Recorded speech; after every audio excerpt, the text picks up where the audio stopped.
Pour l'instant, je vais vous laisser les suivre donc dans ses propos où il remercie les Wazalendo de les avoir sauvés.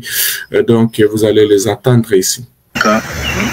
Siko nzamba sunina sigo bimala komesika bandeko nanga bazali bangonde bakosunga ngai pe suna ko mala unité nazonga na gouvernement nde yango na likili bosuna lo ban interview kana nga depuis le 27 janvier 2025 na Goma toke Ruchuru lebo mwabiso na prison manga tovani torti kokufwa yeko sala na yako bima na yako kima Nanzela ya kokima nde tozo okazo tokutana na bandeko na biso parce que rejoindre ba unité na biso Israël ezali. Ya ya bukima ki bakanga ki biso bana janvier 26 yana président Rocho kama biso de souffrir par to kemi ma sécurité ya koboma misozo boma na film misozo boma na masasi misozo ba pénition. Ces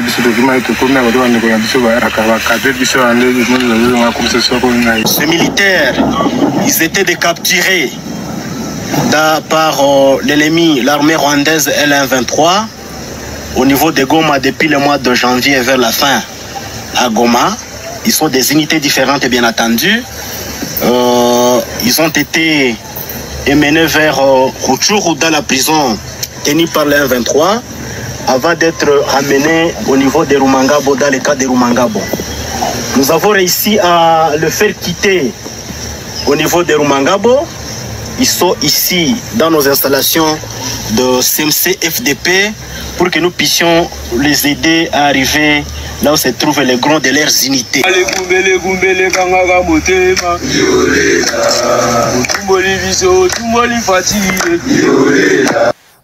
Voilà donc ce sont là les éléments des forces armées de la République démocratique du Congo qui donc ont été réussi à s'échapper dans les mains des rebelles du M23 et puis sauvés par les résistants Wazalendo comme vous venez à peine de suivre leurs témoignages. Donc là ils sont entre les mains des Wazalendo. Merci de nous rejoindre, Séraphin Fodessa 43, c'est lundi 18 août 2025 pour être informé de la situation sécuritaire de l'Est de la République démocratique du Congo. Vous êtes nombreux à nous suivre dans les 26 provinces de la RDC et en dehors de la République démocratique du Congo. Nous vous disons bon début de la semaine et merci de nous choisir. Donc, c'est lundi où vous aurez tant d'informations à caractère sécuritaire. Vous devez retenir que les combats se poursuivent dans l'est de la RDC entre les rebelles du M23 soutenus par l'armée rwandaise et les résistants Wazalendo dans les territoires de Walikale. Les rebelles du M23 qui ont continué donc à lancer des attaques contre les positions des résistants Wazalendo du mouvement d'action pour les changements MAC à Kaliki. Donc les rebelles du M23 ont visé encore les positions des résistants Wazalendo du groupe ou du mouvement d'action pour les changements MAC dans le village de Kaliki. Nous sommes dans le groupement Walo Wayungu, territoire de Walikale. Alors selon des sources locales donc contactées dans la région, les rebelles seront venus de Kibati dans le groupement Lubirike. Les rebelles ont tenté en vue de prendre le contrôle de Kaliki afin donc d'éteindre leur zone d'influence, mais ils ont échoué. C'est lundi donc jusqu'à maintenant toujours les Wazalendo contrôle toujours les villages de Kaliki. Alors des sources dans la zone indiquent que depuis donc 11 heures de détonation d'armes lourdes et légères donc étaient entendues autour de Kaliki.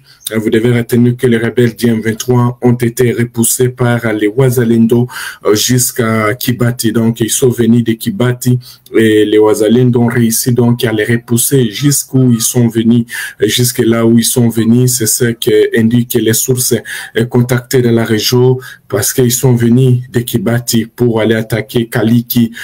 Donc il y a une grande distance, une affaire de 15 km.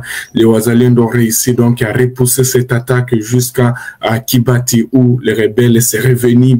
Alors ces affrontements poussent les habitants de Kaliki ainsi que d'autres déplacés ayant fui toujours la guerre de l'AFC M23 soutenue par le Rwanda Masisi à se déplacer.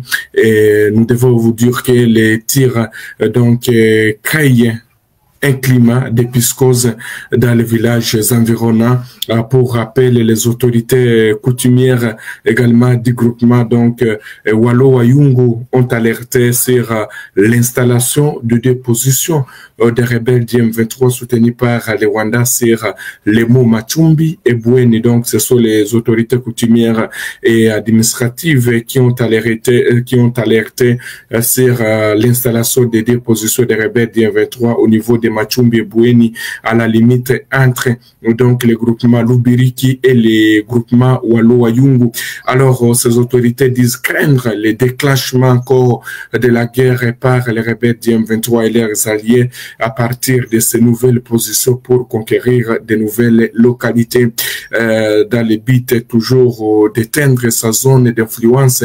La rébellion de l'AFC M23 a installé encore le week-end dernier ou le vendredi dernier une nouvelle position sur les mots Bweni situé entre toujours ces trucs-là, donc les groupements donc de Walo Wayungu. C'est ça que vous devez retenir, chers téléspectateurs d'Afro Info, au 243 concernant la situation donc du territoire de Walikale qui est caractérisé par des violents affrontements. Alors au cours de cette édition, vous devez retenir que nous prenons aussi la direction du territoire de Rutshuru, comme je l'ai bien titré, les Wazalendo qui sauvent les certains éléments des forces armées de la République démocratique du Congo qui étaient capturés par les M23 à Goma.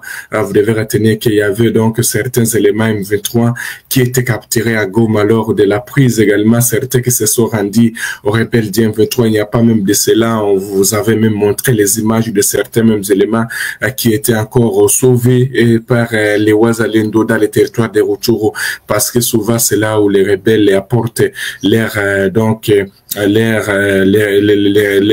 capturer.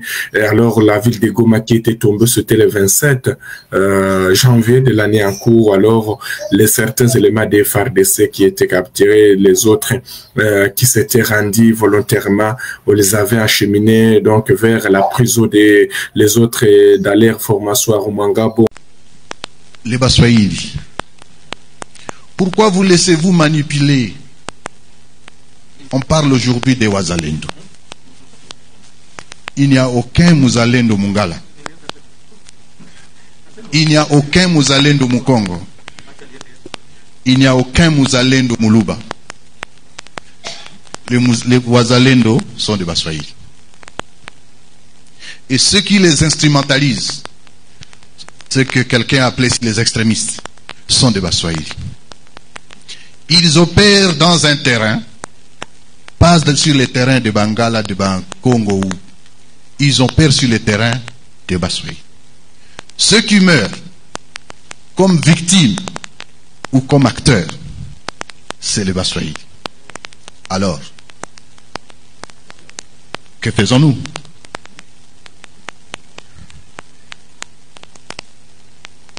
Que faisons-nous? Nous sommes arrivés à la fin de cette édition. Merci à vous de nous avoir suivis jusqu'ici. Si vous avez apprécié ces contenus, n'oubliez pas de vous abonner à notre chaîne, d'activer la cloche de notification pour ne rien manquer de nos prochaines vidéos. Likez et partagez cette vidéo. On se retrouve très prochainement. À bientôt.